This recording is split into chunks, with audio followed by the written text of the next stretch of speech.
Hi, boys and girls. I need your help. And unlike Facebook, I'm actually looking for the accurate answer.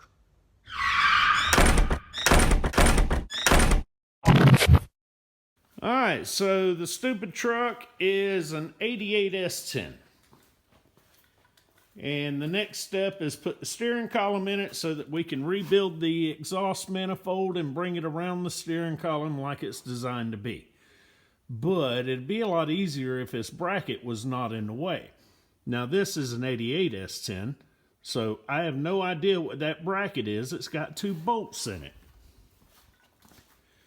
Now the Death Trap has a similar bracket.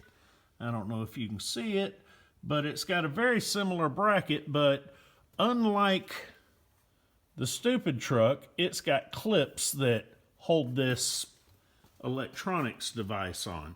I have no idea what that particular computer module does or what it is or anything.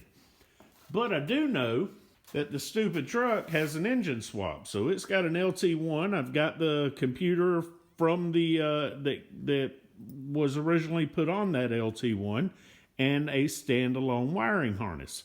I don't know what I assume that there was supposed to be a computer there, but I don't know. Give me your input.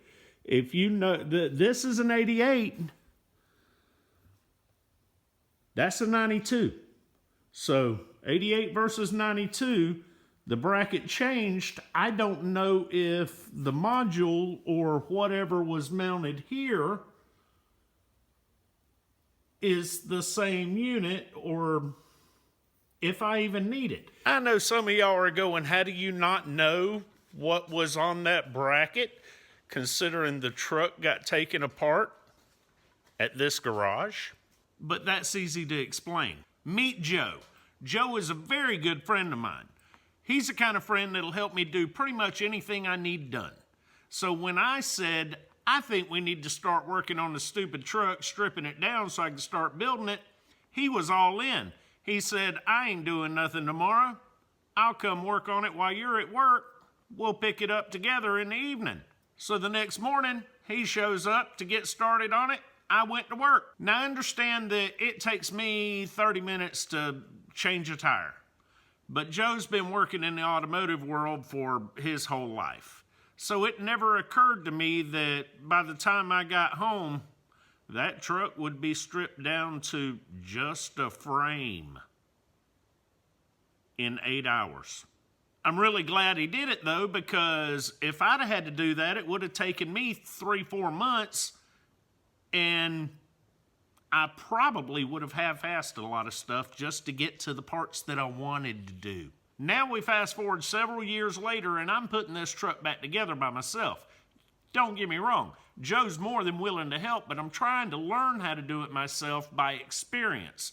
So when it's all said and done, I'm building a truck without having the knowledge of where the parts came from, how they went together, or anything else. I do all the time call him for advice, but as far as what was here and what was there, you got to take in consideration that truck was pulled apart before this channel even started.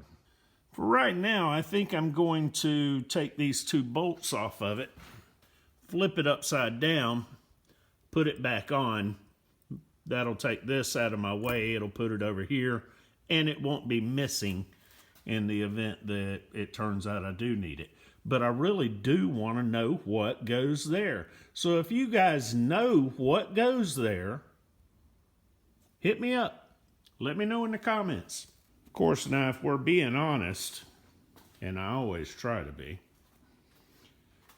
I desperately want to cut this floor out, get this bed dropped down to where it's supposed to be and in the right location, and get started on this body modification on the bed, the rear of the truck. I want to do that so bad it's eating me up, because that would put me in a position where I'm one step closer to actually starting all the body modifications I want to do on the rear end, tailgate of this truck, and shaving the tail lights and all that. But the whole reason that we did all of this modification down here and getting the exhaust taken care of inside the cab was so that we could get the cab sitting in the right spot, and then we can get our steering column in and take care of that exhaust manifold. But we all know, last time I worked on that exhaust manifold, I got so good and pissed off that I walked away from it. And that was almost a year ago. So I'm gonna try to get that exhaust manifold taken care of.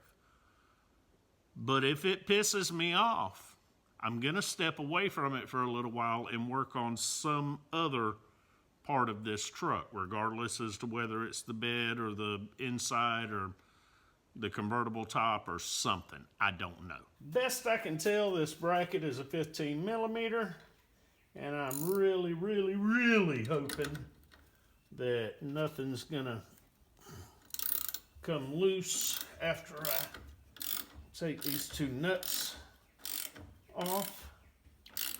That's a lot of threading for one little bracket. Yep. The whole thing's coming off.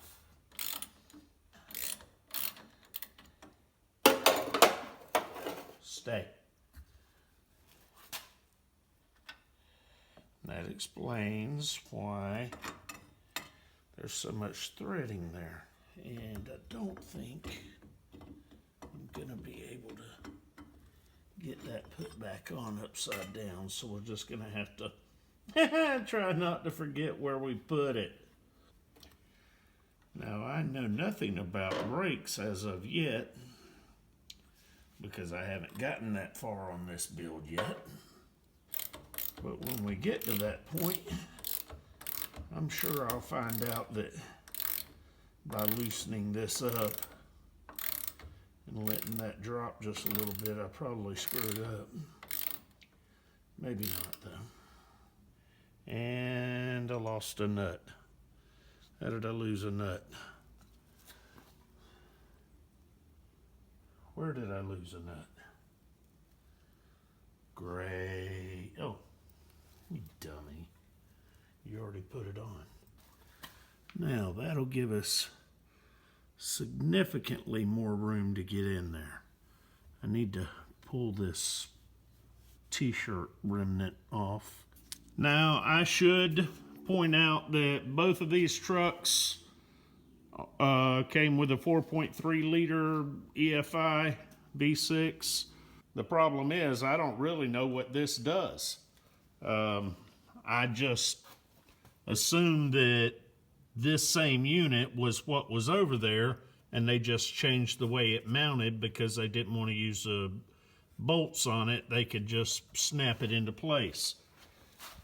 The question is, whatever that unit is it something I gotta have, or can it go away due to the fact that there is a LT1 with the factory computer? Of course, I did have to change the EFI, the chip. I had to replace a chip in the computer, but that's done too. This engine runs. We know this. So, I don't know. Peace, love, and mini trucks.